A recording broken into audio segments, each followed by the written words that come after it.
Welcome to the Political Trenches, local government at work. We are back after a bit of a travel hiatus, heading east to Quebec and Ontario. And today we're heading a bit further east for the show to talk about leadership in Atlantic Canada, ahead of the all-important Atlantic Mayor Congress happening next week in St. John, New Brunswick.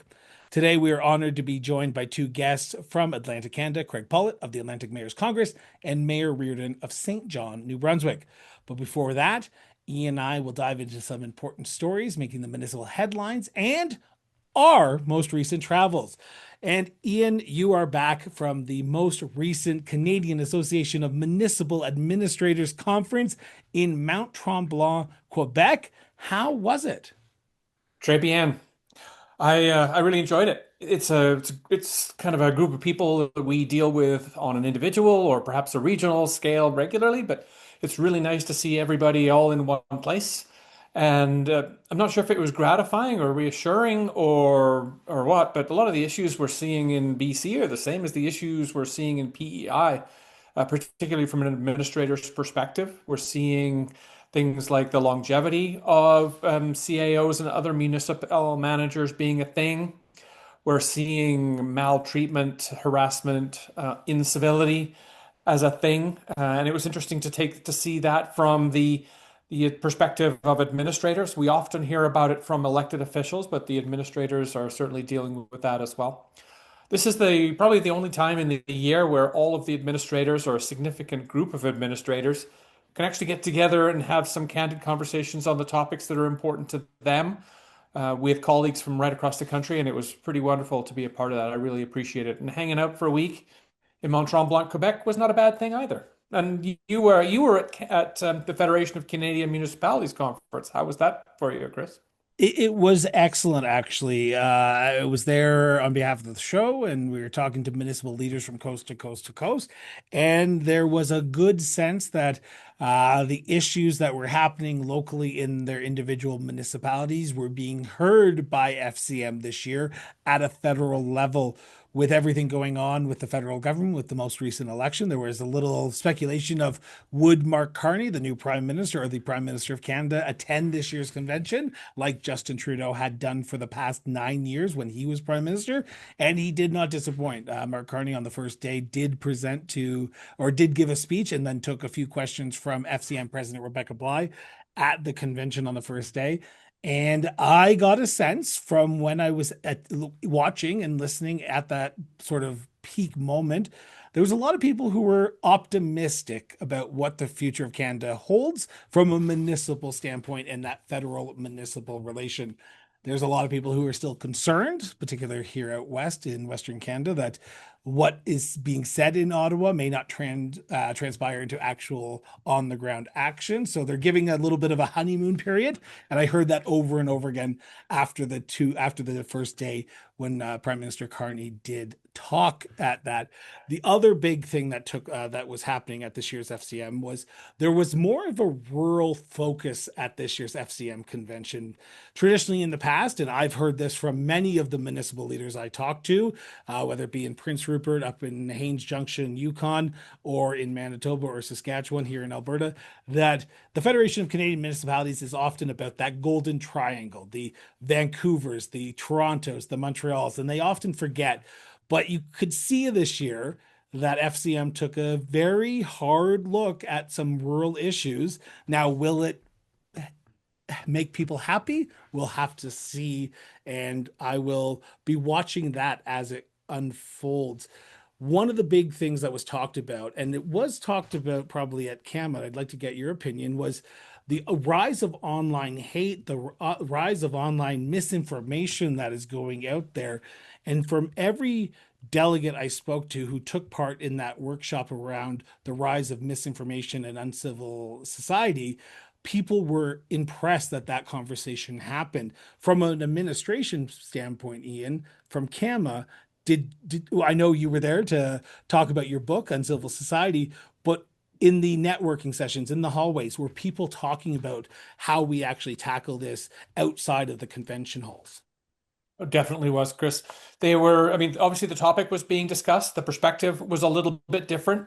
Most of the time, the administrators across the country aren't quite as front and center, aren't expressing the same types of opinions or the same volume of opinions that the elected officials are, but are still trying to support those elected officials in governing well.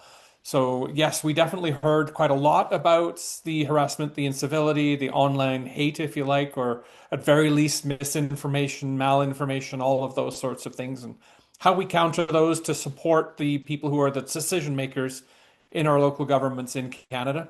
You made reference to the Uncivil Society book. There was quite a lot of receptivity to that. A lot of it was me giving voice to things that other people had seen, and a recognition that it is lonely at the top sometimes for our administrators, but they are seeing common issues, common concerns being expressed, and maybe a little bit of optimism that if we all hang together, we can actually do something about it. So, yeah, that certainly was a particularly salient topic at CAMA. And I know the National Association has tried to start doing things about it. I don't see them moving away from that in their association's support of their own members as well, and in turn, the support from those members to the elected officials right across the country. We're going to head to our stories that we've been following over the last 2 weeks. And our first story comes from the Montreal Gazette. Now, we have all known councillors and mayors who've wanted to do it, but now a judge will decide if they can. Can a municipal councillor insult others on social media, calling them idiots, morons, or much worse, if the exchange has nothing to do with their official duties? That question was put to a Quebec administrative judge, Sandra Bildeau, last month during an ethics hearing involving Andrew Cadell, an Anglophone rights advocate and town councillor in the province of Quebec. At the heart of the case is the long, heated Facebook exchange about Anglophones, conducted in French on New Year's Eve, in which Cadell commented. Topics included Bill 96, Quebec's language law reform, which Cadell describes as discriminatory.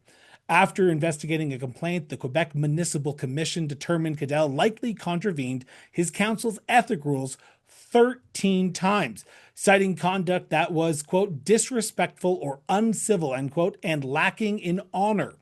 He could be fined up to $4,000 or suspended from his elected duties for up to 90 days. At a hearing, Laurie Bildeau, a lawyer from the commission, noted that Cadell's Facebook profile mentions that he is a municipal councillor, and he mentioned it on 10 occasions during that Facebook discussion. Bildeau says Cadell told some individuals to go F themselves and called others morons, idiots, bigots, and losers. He also used the abbreviation TDC, which in context clearly was shorthand for the French word a-hole, she said. Now, a lawyer representing Cadell argued that the comments, which he describes as hard, difficult, strong, emotional, and passionate, were made outside of Cadell's duties as a councillor. Quote, they are nothing to do with the needs, policies, affairs, or operations of said municipality, end quote. The judge gave the two sides 2 weeks to submit briefs regarding the discrepancy between the French and English versions of the ethics code. Now, a ruling is expecting within 3 months of today. Ian, as someone who literally wrote the book on uncivil behavior, who is in the right here? Can a counselor call someone on social media idiots or morons if it's not in their role as a counselor? Yeah, sure, of course they can. Because you qualified that at the end by saying if it's not in their role as a counselor.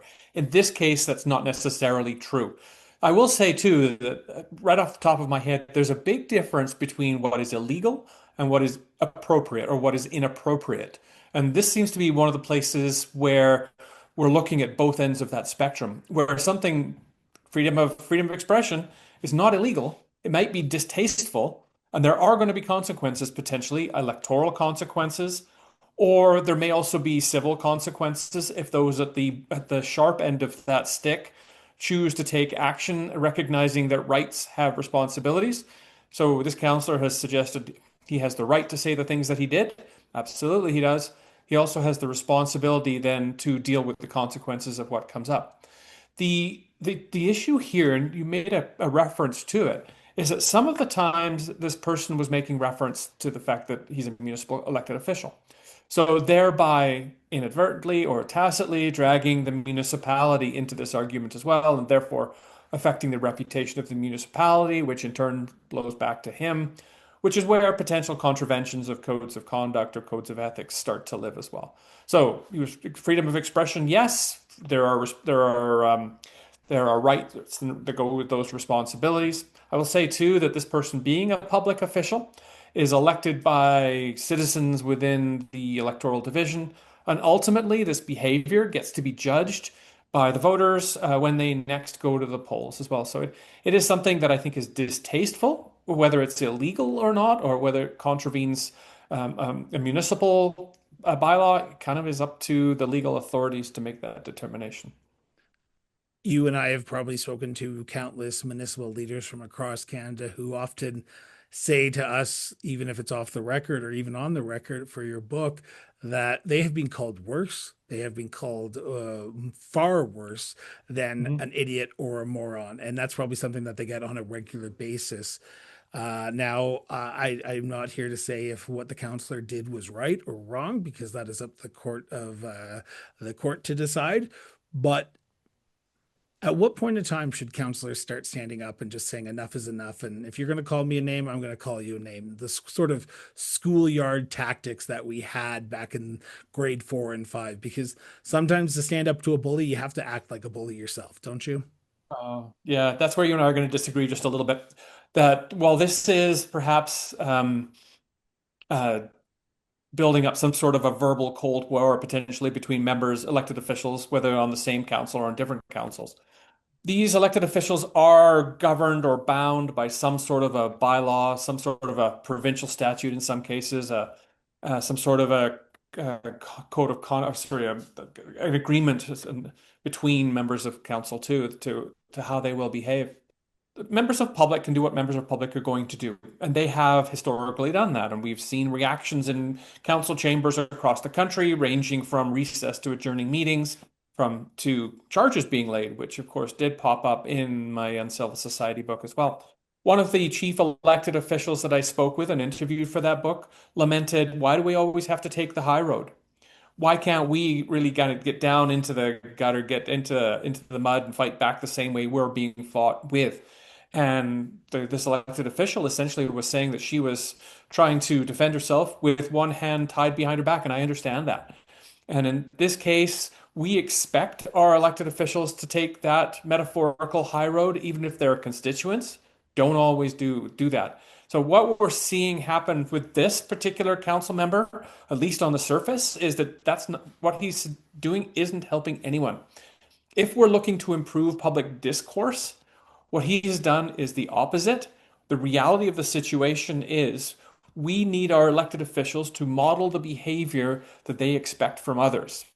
Ultimately, we need the others to change as well. We can't change them, but we can try and push our elected officials to take that high road, even when they don't really want to. If we were talking about this story about 2 weeks ago, I would have had a different response to end this topic. But as we saw just this week or last week, as of recording this, Quebec judge just recently said it's the God-given right for Canadians to flip the bird to anyone they want. So who knows where this could go? And maybe it is the God-given right to call people morons these days. We will see. God bless Amen. this. God bless these judges. And our final story comes from CTV British Columbia. Four Metro Vancouver area councillors have launched a petition asking the British Columbia government for closer oversight of municipal spending in the province amid a police investigation into alleged misuse of a City Hall gift card program. Richmond's Cash Heed, Daniel Fontaine, and Paul Minhas from New Westminster, and Burnaby's Richard Lee said Tuesday in an open letter to Premier David Eby that the province needs to either reinstate a specific office to oversee municipal spending or expand the Auditor General's mandate to cover it. The councillor cited media reports that hundreds of thousands of dollars were spent on gift cards in Richmond, BC, with little oversight, as well as multiple instances of, quote, questionable expenditures at the Metro Vancouver Regional District. Richmond RCMP said its serious crime section had opened an investigation into the gift card case, reported by Global News, which says Richmond spent more than $400,000 on cards in 3 years. Now, in a written response, Provincial Minister of Municipal Affairs Ravi Kalon said BC is, quote, not considering adding an additional oversight body at this time, end quote, but is committed to improving local, quote, financial transparency and accountability, end quote. Ian, this may be another example of me not really understanding which way is up, but should council, aka these councillors, be doing an internal investigation first? Because all the expenditures have to be approved by someone in their office. And if someone in their office is doing something towards a CAO, council may have to step in. Or is this the right move for the province to step in? Our conversations are way more fun, Chris, when we disagree with one another. I'm not sure if we disagree on this case or not, but I think the necessary oversight function is already there in a variety of different ways. First of all, if the untoward in this case becomes a criminal in nature, the criminal code would apply and the external forces, external investigators would be brought in to have a look. That would obviously be the police service. And so criminals dealt with by police now anyway. When it comes to the appropriate or inappropriate use of municipal finance, whether it's how the money comes in, how it's spent, any of those sort of things ought to be dealt with through the municipal audit process, which is a public process with some in-camera work that goes on as well. But those financial details ought to be revealed through the annual audit. Gift cards are a particularly nuanced problem, if you like, because once the municipal dollar is spent on a gift card to something, we kind of lose track of it because now the expenditure has already been made. How those now get applied or paid out or given out in response to whether it's reimbursing someone, whether it's to cover conference expenses, whether it's an acknowledgement of long time service, how the eventual dollar gets spent is completely separated now from the municipality. All the municipality did was buy a gift card. What somebody bought with that is up to them. So I think that the oversight function, whether it's criminal, whether it's integrity commissioners, whether it's the audit process, is likely there. So I don't know that you need an external municipal auditor, provincial municipal auditor in this case. Have the rules, know the rules, and follow the rules. It's kind of a little bit related to the expectations that the public puts on our elected officials too, that we talked about in our last story. So to me, it's around ethics and transparency and all of those sorts of things and what the rascals are up to now. And if I don't trust my elected officials anyway, I'm not going to trust them with gift cards or any other manner of the way they may be distributing municipal dollars that ought to be covered off in terms of the year-end audit statement that the auditors are providing. Now, the auditors can comment on more than just the finance. The auditors can also comment on a process if we want them to. So if there are ineffective controls in place, the auditors can be asked to provide comment on that too, which also then becomes public. Awesome. We'll leave it at that and we'll try to agree to disagree a little bit more often. And we will head to our interviews with Craig Pollett of the Atlantic Mayor's Congress and Mayor Reardon of St. John, New Brunswick. This week, we're spotlighting an important upcoming event for municipalities across Atlantic Canada, the Atlantic Mayor's Congress, taking place from June 19th to June 21st in St. John, New Brunswick. To give us an inside look at what's going on the agenda, Ian chatted with Craig Pollett of the Atlantic Mayor's Congress about the significance of this year's gathering and the key issues that mayors and wardens across the region are coming together to address. Well, welcome, Craig. It's good to have you actually in a kind of a different perspective this time. You and I are often talking about strategic steps, but this time we're talking about the Atlantic Mayor's Congress. So, welcome and happy to talk to you about this one. Thanks very much. Yeah, happy to be on the other side of the screen, so to speak. Yeah, exactly. So, what got the idea of the Atlantic Mayors Congress started in the first place? Because it seems to be something that, if not unique, then is certainly quite rare across the country. Yeah, it is. I know there are sort of regional municipal groupings meetings that happen across the country. Not a lot of them, but I know there's a few. The Atlantic mayors in particular, well, one, it's for mayors. Now, lots of other municipal folks have shown up, but typically it's for the mayors or in Nova Scotia, the wardens. Um, and it was started in about 2001. The mayor of Halifax at the time, there were some big issues happening around the region. A few of the mayors decided they needed to get together and have a public voice on it. And they did. And it was a small group back then. I think fewer than 10 municipalities came together. And they found over the course of time, they started meeting once a year, twice a year. And they just started realizing that there was some value in an Atlantic voice, an Atlantic municipal voice on issues, which hadn't existed before that.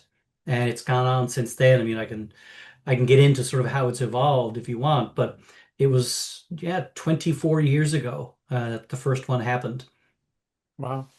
And you mentioned that it was mayors typically who have been part of this and wardens, well, the chief elected officials anyway. Is there any restriction on the size of the municipality or geographical location of somebody who can participate in this? No, not at all. When it first started, there was. I think the limit back then was probably 50,000. It was meant to be the larger urban municipalities.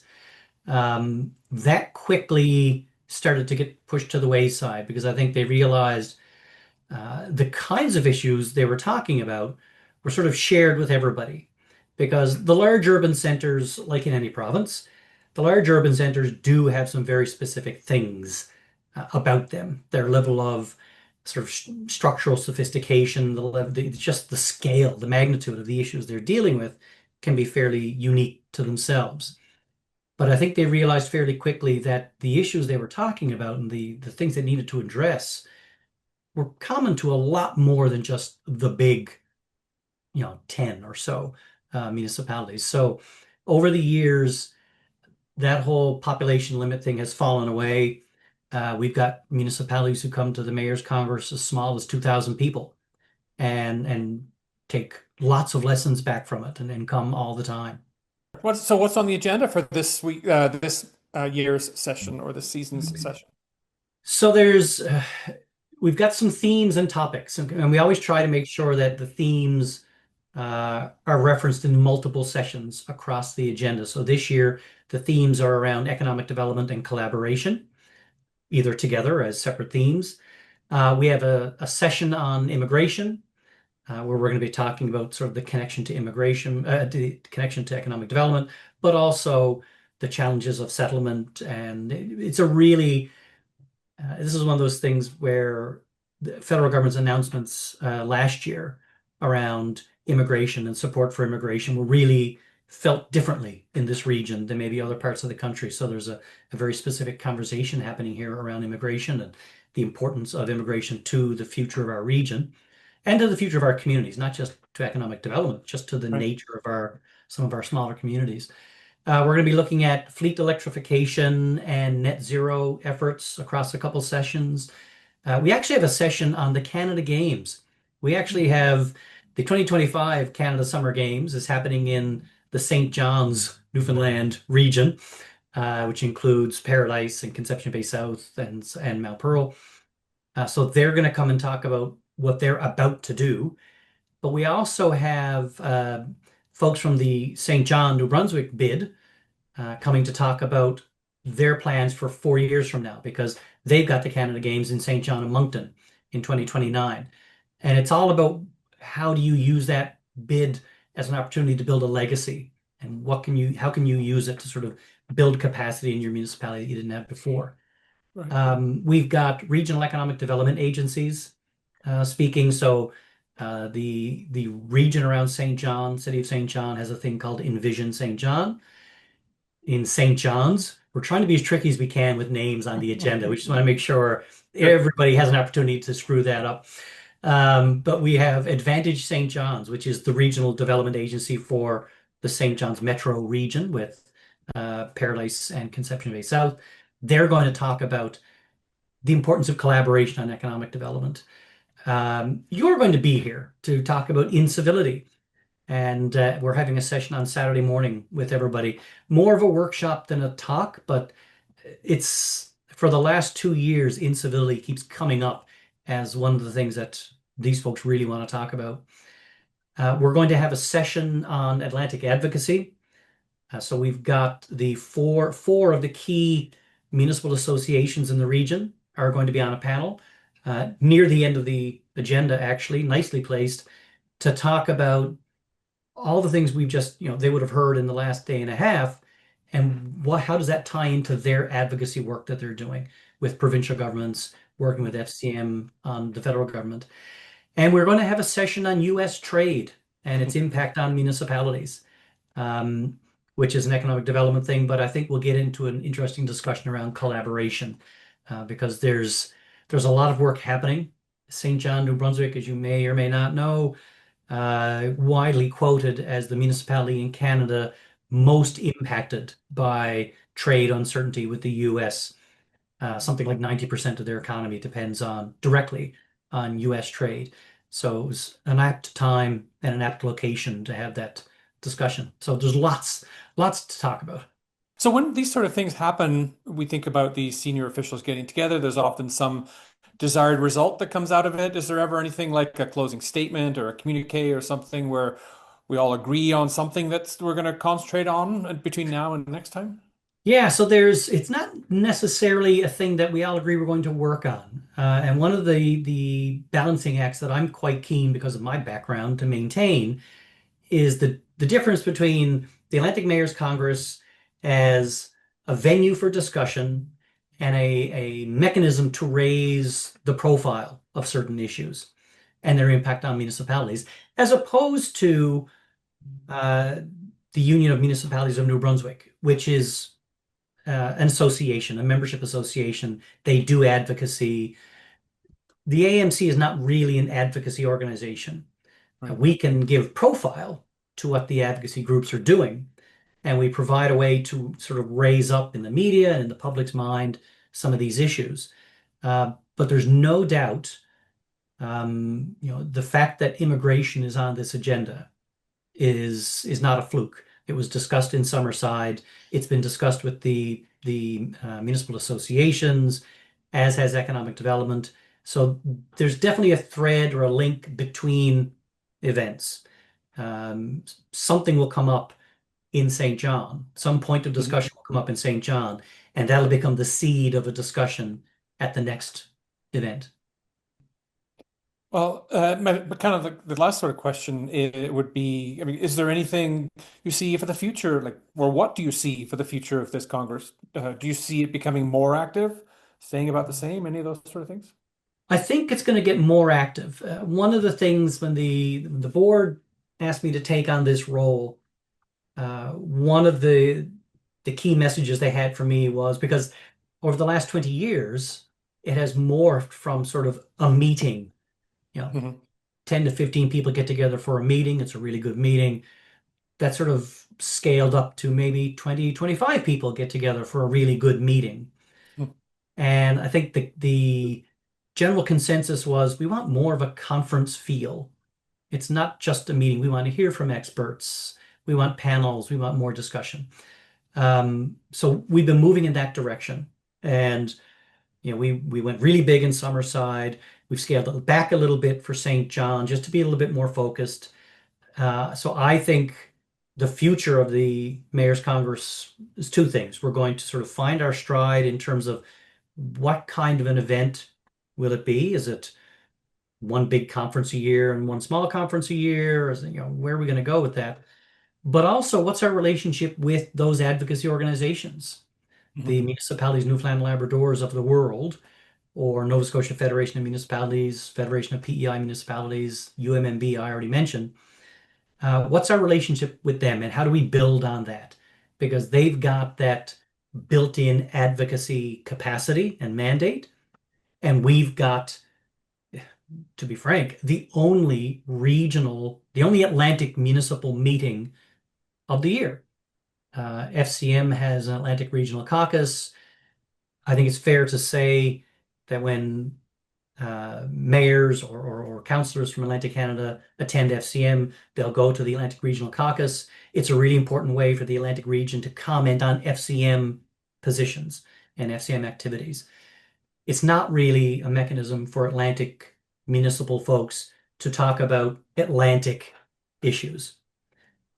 That's what the Atlantic Mayors Congress, I think, can be.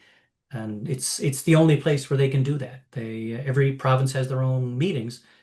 The Atlantic Mayors Congress is the only one that's for the entire region. Good, thanks. Well, as we wrap this whole thing up, I do note that next week Canada is hosting the G7, and I'm sure that will be a nice warm up for the Atlantic Mayors Congress. So thank you for spending a little bit of time with us, Greg. I will take some lessons from Alberta on how to host that. Absolutely.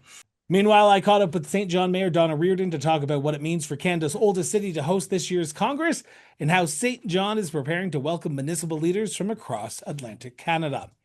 Mayor, thank you so much for sitting down with me and talking about the upcoming Atlantic Mayors Congress that is happening in St. John, New Brunswick. As mayor of the community, as the mayor of the city, are you excited to have mayors from across the Atlantic region descend upon St. John to talk about issues that are prevalent to Atlantic mayors across the region? I sure am. It's an exciting time. There's lots going on. There's lots happening around the globe, and there's lots happening in St. John as well in response to some of that. So it's an interesting time to have guests here for this, especially mayors. Why was it important for St. John to host an event like this? We talk about you already mentioned the world and everything that's going on in it, but St. John is on the cusp of that reality of what it's facing with the trade war between Canada and the United States. Why was it important for St. John to host an event like this? It's important really to bring people together. Now, when we said yes, the world wasn't as wild as it is right now. So a lot has happened. So fortuitously, I think, it being in St. John is important because we were named by the National Chamber of Commerce as the most city at risk for tariffs. Our export is $81,000 per capita. And I mean, we're not big, we're only about 80,000 people, but behind us would be Calgary at about 70, I think, one or 72. And then even if you look at the rest of New Brunswick, Moncton and Fredericton are each around $2,000 and $4,000 per capita. So we are the economic engine of the province, and we have, the highest export based on population in the country. So all of a sudden we were thrown into the spotlight. So it's just been an interesting time, and it's a nice time to have the mayors visiting because we have some options available as well. In St. John, we have the port here, along with the industries that do ship out to the US mainly. So we talk about the impact in that report from the Canadian Chamber of Commerce, where it did indicate right. St. John and Calgary as the 1 and 2 that would be impacted. Mm-hmm. Now we are, I want to say, about 5.5 months since President Donald Trump has taken office. Have you seen impacts already within the community of St. John? And when I come in a few weeks' time, will I be able to see the impacts that the ongoing trade challenges that Canada is under sort of prevalent in your community, or are they still sort of simmering right now? I'd say they're probably still simmering right now. So our 3 big ones would be Cook aquaculture, and we would have lumber, and we would have oil. And so those things have fluctuated over time depending on the mood of the day in the US. So, and that's also impacted the Canadian dollar as well. And so that impact on the Canadian dollar also changes a lot of things as well, because a dollar made in the US right now is probably worth close to $1.40 in Canada. So it's hard to gauge it. The issue is for us is the flux that it creates. And like, do you buy a house or not? Is your pension going to be still worth, the same or not? Like, so it creates those uncertain circumstances for everyone, because we don't know what's going to happen from one day to the next, from one year to the next. We don't know if this is going to be changed and go back to the way it was. We don't know if we're looking totally for new partners. So there's so many unknowns, and I find it makes it difficult for people to make those big decisions that historically would have been made based on other criteria.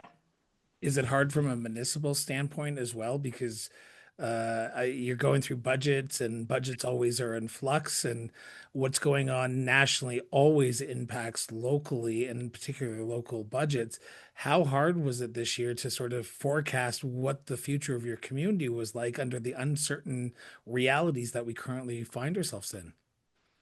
It's been difficult since COVID, really. And some of the projects that we wanted to do, we said, well, like we just did our waterfront, the Tolimagahamik, this gathering space, but we ordered a lot of the infrastructure and knew that we would be holding on to it for 6 months or more because of timing, because the supply chain was getting out of sync after COVID and prices were going up. So we've seen that. And so we've tried to adjust to that. This just creates more uncertainty in that whole scheme of trying to develop, build, move forward. So it's trying times. So you talk about the trade barriers, and that's more of a provincial issue. What can the municipalities in Atlantic Canada and while at the Atlantic Mayors Congress in St. John do to start addressing some of these issues locally? Because you're a small fish in a very, very global pond, but all the great ideas from my perspective start locally. Those are the ones that actually matter. So what are you doing as mayor of your council, as mayor of St. John, New Brunswick, doing, and what can mayors in Atlantic Canada do to punch above their weight to make sure that mayors are heard on the national stage when we talk about these global trade barriers, whether that be internally in Canada or around the world? Well, I think mayors are very powerful because we advocate on the way up, we bind together. And with the Atlantic Mayors Congress, we all focus together and we do some resolutions and then we carry those forward. So that's a collective voice within the Maritimes. When I was at the Atlantic Mayors Congress in Amherst a couple of years ago, the Isthmus of Chignecto was on their radar. And now, so the nice thing about that was we all knew that. And when I was initially interviewed about the tariffs, et cetera, and I could talk about the trade corridors, I have one in St. John, Route 100, known locally as Sims Corner, but I could also talk about the Isthmus of Chignecto because I had been to that Atlantic Mayors Congress. And so, I was always putting my oar in the water for those two trade routes that I am familiar with. So I think there's some real gain of the Atlantic mayors being together and sort of trying to figure out what our priorities are and then binding together to say, this is the message we want to send to our premiers and we want our premiers to bring that up to the federal government. I think it's powerful. Is the message the same and I'm not trying to pick on any community in New Brunswick right now, but I'm going to just pick it randomly too. Is the message the same coming from the mayor of St. John, New Brunswick, that is coming from the mayor of Woodstock, New Brunswick, or Tantramar, New Brunswick? Because you get that urban rural divide. And I was just at the most recent Federation of Canadian Municipalities convention in Ottawa just last week. And I heard Right. that urban rural divide where the urbans and the rurals, they have similar issues, but we're talking two different languages. When we do those partnerships and when we have the Atlantic Mayors Congress in St. John later on this month, do you get a sense that we're all going to be talking from the same page, no matter if your community is 500 or 20,000? I hope so. I think part of pulling us together is your premier's job as well, to pull all those communities together to see like what are their priorities? What are their top couple of priorities? What are, our top couple of priorities? How do we link those priorities? What's the federal government's top few priorities? What's the province's top few priorities? Do they even have an itemized list of projects that need to be done, and that they would be shared the cost with the province and the federal government? So how do those projects impact the different areas? And so how do you bring together people based on the project? So like I said, I'm not sure if the province has an inventory of projects that needs to be done, that should be done. And I'm sure that list, if they have it, is probably changed with Prime Minister Carney based on what he sees for the future. So I think there needs to be, some leadership to align us all. But yes, you do hear that divide. But I think, I think we can all get behind where we need to go if we want to make things better right across the country and in each province, for sure. Our full interviews with both Craig and Mayor Reardon will be airing next Monday. We'll be right back after this break. In Atlantic, leadership is alive and well in Atlantic, Canada. As we sat down with Craig Pollett and Mayor Reardon, you with Craig and me with Mayor Reardon, how'd you feel like the interviews went? And are you looking forward to being at the Atlantic Mayors Congress literally in less than a week's time of this recording? Yeah, I've never actually been to St. John before, so I'm quite looking forward to that. And talking about the topic of incivility I'm not quite as much looking forward to that, but I think it's quite an important thing. So listening to both Craig and the mayor talk about regional issues, the Atlantic Mayors Congress, all of those sorts of things, I think it's a really interesting idea that they have managed to pull to some sort of fruition. Now, just the population size of Atlantic Canada is small enough that something like this works. I do wonder whether like a Western Mayor's Reeves gathering might work. I know Ontario kind of does it, but as we heard, sometimes under the aegis of the provincial associations, this is completely independent. So they're not beholden to anyone. I really thought it was an interesting interview, and I think that the Mayor's Congress is an interesting way of approaching some of the topics that are important to that region. What do you Now, think? I thought it was excellent. I think it's going to be interesting to actually go out Hmm. to St. John and be there for the correct reason and not be there for the reason that I was there last time, which was going to St. John's, Newfoundland and Labrador. So this time I'm heading into Fredericton and not getting my cities and airports miscommunicated this year. Yeah. So I'm looking forward to it. But I'm also looking forward to our next recording where you and I are going to be sitting down in person at actually the Atlantic Mayors Congress. Hmm. And we're going to be doing this. We might be doing it in a spare room. Hopefully we can get a guest from Atlantic Canada to come on and talk about what's going on in their municipalities, or maybe a provincial minister, or who knows. And we will have someone on the show from Atlantic Canada talking about the issues in Atlantic Canada. But I also want to remind everyone before we go that we want to hear from you. So we have a link on our website, what you're reading. Ian and I, in about 3 weeks' time, will be sitting down and talking about what you've been reading, what stories have you been following over the last 6 months as we head into our summer hiatus. And then we'll be back in September for brand new shows of the Political Trenches Local Government at Work.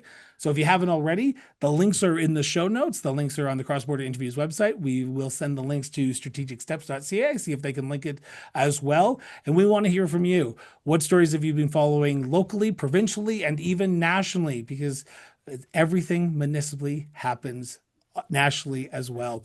So, Ian, always a pleasure to sit down with you in the political trenches. We will see each other in person in St. John, New Brunswick in 2 weeks' time. In a week's time, looking forward to it, man. I'm looking forward to it too. Are you going to put any money down onto which city you actually arrive in? Wow, feeling attacked already. I know we were saying we were going to agree to disagree, but Ian, always a pleasure. Hey, Chris.